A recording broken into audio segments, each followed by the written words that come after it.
Everyone, I am Ifra. Hope you are doing well. तो start करते हैं आज का टॉपिक।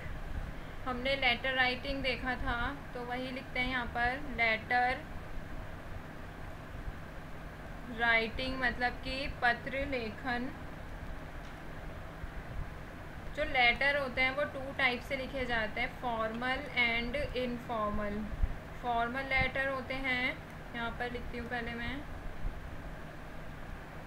Types of letter. 2 तरीके के लेटर होते हैं, 1, 2। फर्स्ट होता है इनफॉर्मल, सेकंड होता है फॉर्मल। तो इनफॉर्मल लेटर की आज हम बात करेंगे, कैसा होता है, क्या होता है इनफॉर्मल लेटर में, क्या स्ट्रक्चर रहता है, फॉर्मेट कैसा होता है लेटर का, और एक एग्जांपल से उसको समझेंगे। तो इनफॉर्मल लेटर होता क्या है, पहली बात ये आती है। तो यहाँ पर लिखते हैं informal letter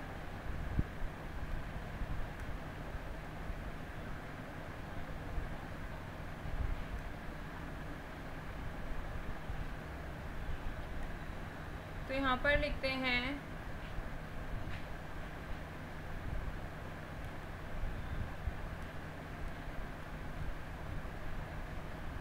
informal letters are written to relatives, किसी रिलेटिव रिश्तेदारों के लिए, फ्रेंड्स के लिए और फैमिली के लिए लिखे जाते हैं। ठीक है, मतलब जिनको हम अच्छे से जानते हैं, इनफॉर्मल होते हैं उनके साथ। ठीक है, उनके लिए क्या लिखा जाता है, इनफॉर्मल लेटर लिखा जाता है। अब बात आती है कि हम उनके लिए लेटर क्यों लिखते हैं। तो the purpose behind them can be a basic as asking. जैसे हम अपनी फैमिली फ्रेंड्स को कैसे लेटर लिख सकते हैं, आस्किंग, क्या पूछ सकते हैं उनसे, अबाउट हेल्थ, एल गायब हो गया, हेल्थ। ठीक है, या फिर कुछ चीज़ बतानी होगी हमें, टेलिंग अबाउट समथिंग,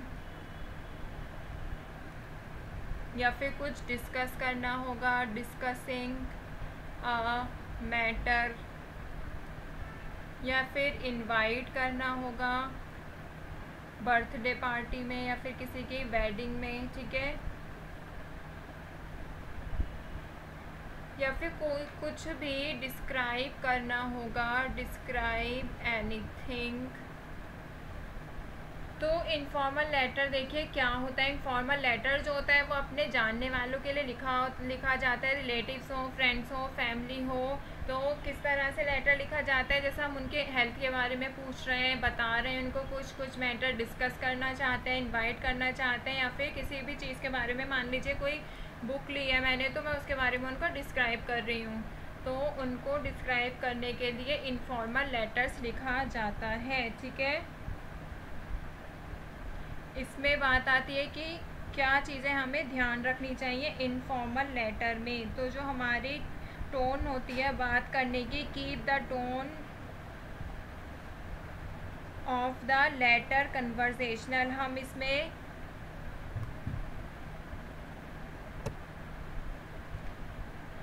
इसमें क्या यूज़ कर सकते हैं, निक नेम्स का यूज़ कर सकते हैं। यहीं पर ही लिख देती हूँ क्या क्या यूज़ कर सकते हैं। टोन जैसी हमारी होती है उनसे रियल में वैसे ही यूज़ कर सकते हैं। निक नेम्स का यूज़ कर सकते हैं।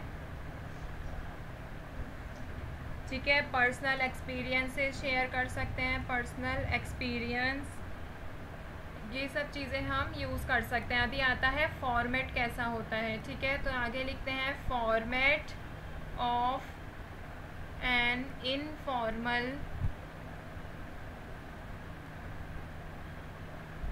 लेटर। ठीक है, फॉर्मेट कैसा रहता है। तो सबसे पहले क्या लिखा जाता है,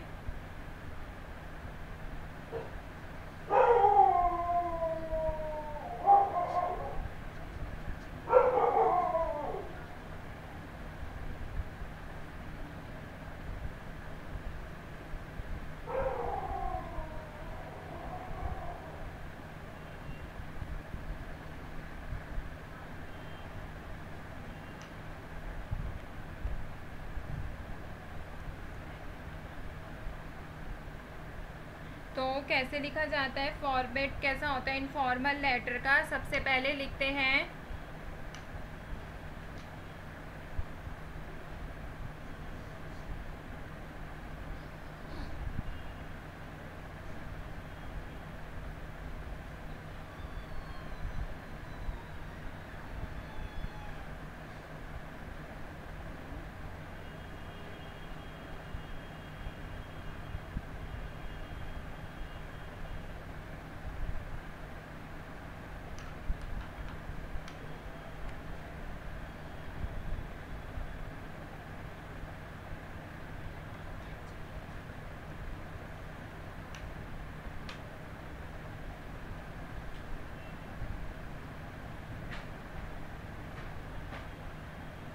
एड्रेस। सबसे पहले क्या लिखते हैं, एड्रेस लिखेंगे जहाँ से ये लेटर भेजा जा रहा है। ठीक है, आपको बताया था सेंडर एड्रेस लिखा जाता है। उसके बाद क्या होता है, डेट लिखी, उसके बाद डेट लिखी जाएगी, फिर सैल्यूटेशन आएगा, उसके बाद बॉडी आएगी, बॉडी ऑफ द लेटर। ठीक है, फिर क्या आएगा, सिग्नेचर,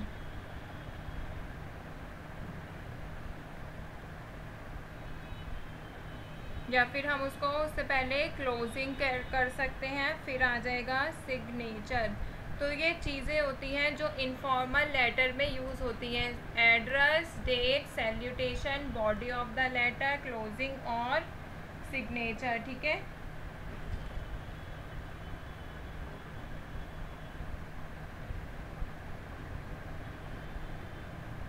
आगे अब इसका एग्जाम्पल देखते हैं। तो यहाँ पर लिखते हैं एग्जाम्पल।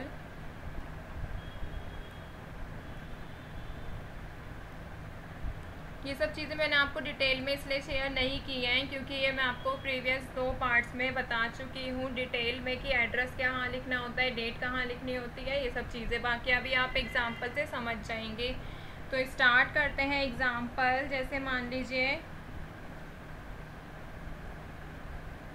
आपको लेटर लिखना है, क्वेश्चन दे रखा होता है ना हमें, तो क्वेश्चन दे रखा है right a letter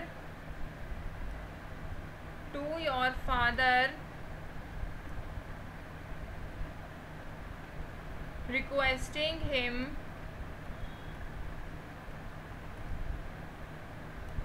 to send money। तो देखिए इसमें क्या लेटर लिखना है, कैसा पत्र लिखना है, फादर को लिख रहे हैं, तो इससे हमें पता चला ये कैसा है, इनफॉर्मल है। ठीक है, किसको लेटर लिखा जा रहा है इससे हमें पता चल जाएगा। फादर मतलब अपने पिताजी को लेटर लिखना है, उनसे रिक्वेस्ट करनी है कि वो पैसे भेज दें। तो अभी स्टार्ट करते हैं लेटर लिखना। सबसे पहले क्या आएगा, एड्रेस आएगा जहाँ से लेटर भेजा जा रहा है, सेंडर एड्रेस, इसमें लिख भी देती हूँ सेंडर्स एड्रेस। ठीक है, तो यहाँ पर सबसे पहले लिखते हैं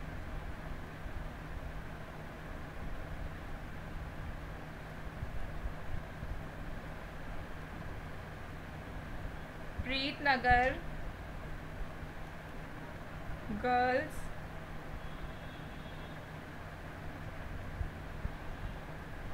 सेकेंडरी स्कूल, कुछ भी हम अपना एड्रेस बना के लिख सकते हैं। ठीक है, फिर आ जाएगा कॉमा, उसके बाद इसी को एड्रेस को कंटिन्यू करेंगे। 15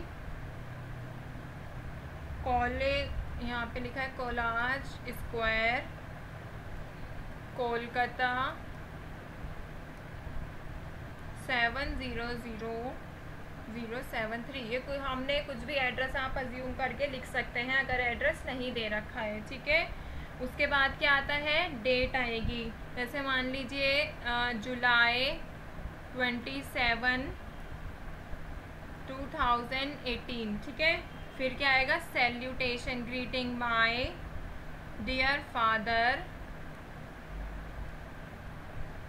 फिर कॉमा आएगा, फिर अपनी देखिए यहाँ पे सैल्यूटेशन लिख लिया हमने। इसके बाद क्या आएगा, बॉडी, जो हमारा मैसेज होता है फिर वो ऐड करेंगे।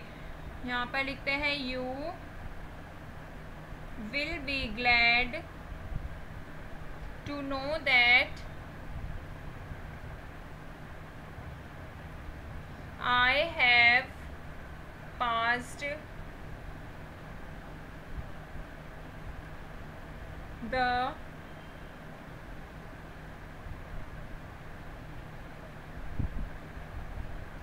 10th class. I have to buy books and exercise books. I have to pay my school fees. ठीक है, फिर अपनी बात लिखेंगे आगे। Please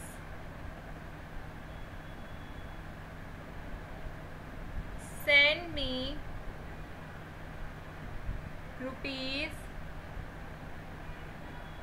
₹5,000 soon by money order, full stop. तो देखिए यहाँ पे क्या कहा गया है, पूरी बात बताई गई है। ठीक है, क्या you will be glad to know that I have passed, आपको जानकर खुशी होगी। ग्लैड मतलब क्या होता है, खुशी होगी कि मैंने 10th क्लास पास कर ली है। मुझे बुक्स खरीदनी है और एक्सरसाइज बुक खरीदनी है, मतलब सैम्पल पेपर्स, और मुझे अपने स्कूल की फ़ीस भी पे करनी है। तो प्लीज़, आप मुझे रिक्वेस्ट कर रहे हैं तो इसलिए प्लीज़ लिखा गया है। Please send me 5,000 rupees soon by money order. Money order से मुझे 5,000 रुपये सेंड कर दें, भेज दें। फिर हमने अपना मैसेज लिख दिया। फिर आगे क्या लिखेंगे, इसी को कंटिन्यू करके एक लाइन स्किप करके, respect to dear mother and love to Pinky, full stop. फिर एक लाइन छोड़ के क्या आ जाएगा, क्लोजिंग करेंगे, योर्स लविंगली। अगर नाम दे रखा है आपको क्वेश्चन में तो वही नाम लिखना होगा, अगर नाम नहीं दे रखा तो आप कुछ भी लिख देंगे, रिया। ठीक है, तो देखिए यहाँ पे क्वेश्चन क्या था। क्वेश्चन था कि फादर को लेटर लिखना है, उनसे पैसे मांगने की रिक्वेस्ट करनी है। तो आपने सबसे पहले क्या लिखा है यहाँ पर, ये सेंडर्स एड्रेस, जहाँ से लेटर भेजा है। फिर क्या आया है, डेट, उसके बाद सैल्यूटेशन, सैल्यूटेशन के बाद क्या आया है, बॉडी, बॉडी के बाद इसी को कंटिन्यू करके हमने क्या बोला है, रिस्पेक्ट टू डियर मदर, कि माता को मतलब प्रणाम, और पिंकी को प्यार। और क्या कहा है यहाँ पर, क्लोजिंग की है। और फिर यहाँ पर नेम मतलब कि सिग्नेचर आया है कि ये लेटर मैंने ही लिखा है। तो देखिए कितनी चीज़ें हो गई, 1 2 3 4 5 और 6, टोटल 6 चीज़ें हो गई। हमने लेटर किसको लिखा था, फादर को रिक्वेस्ट करने के लिए, ठीक है, मनी के लिए। तो ऐसे ही और इनफॉर्मल लेटर कैसे हो सकते हैं आपको बताया था, किसी फ्रेंड को लिखना हो, कज़िन को लिखना हो, मदर को लिखना हो, या फिर रिलेटिव हो कोई और, तो इनसे, या फिर नेबर्स को लिखना हो। तो ये सब क्या होते हैं, इनफॉर्मल लेटर्स को, इन सबको ही लिखा जाता है। कि किसी को इनवाइट करना है, अब बात आती है रीज़न की। इनवाइट करना होता है, रीज़न तो मैंने आपको पहले ही बताए थे। एडवाइस देनी होती है, किसी को एडवाइस देनी होती है, या फिर कुछ बताना होता है, telling about something, telling about something. तो इन तरह के जो लेटर्स होते हैं ये किस लिए होते हैं, इनफॉर्मल लेटर्स होते हैं। मैंने आपको एक एग्जांपल दिया है छोटा सा, बाकी आप अगर आप बुक्स में देखेंगे, गूगल भी करेंगे तो आपको बहुत सारे एग्जांपल्स मिल जाते हैं। बट आपको ध्यान क्या रखना है कि आपको लेटर में किसको लिखने के लिए कहा गया है और क्या लिखना है, किस लिए लिखना है, रीज़न क्या है उसके पीछे, ठीक है। वही आपको मेन बॉडी में बहुत अच्छे से एक्सप्लेन करना होगा मेन पॉइंट्स के साथ, ताकि वो अट्रैक्टिव लगे। ज़रूरी नहीं है आपका एक पैराग्राफ मैंने लिखा है तो आप भी एक ही पैराग्राफ लिखेंगे, आप मार्क्स के अकॉर्डिंग उसको इलाबोरेट कर सकते हैं, ठीक है। बस आपको ये फॉर्मेट याद रखना है कि इसके बाद ये आएगा, ठीक है। यहाँ भी मैंने लाइन छोड़ी है, यहाँ भी लाइन छोड़ी है, यहाँ भी एक लाइन स्किप की है, फिर यहाँ भी एक लाइन स्किप है और यहाँ पर भी, तो लाइन से स्किप करके ही लिखना होता है। तो नेक्स्ट में देखेंगे फॉर्मल लेटर का स्ट्रक्चर और उसका एग्जाम्पल। टॉपिक हो गया कंप्लीट, मिलता है नेक्स्ट वीडियो में। Stay tuned and thank you.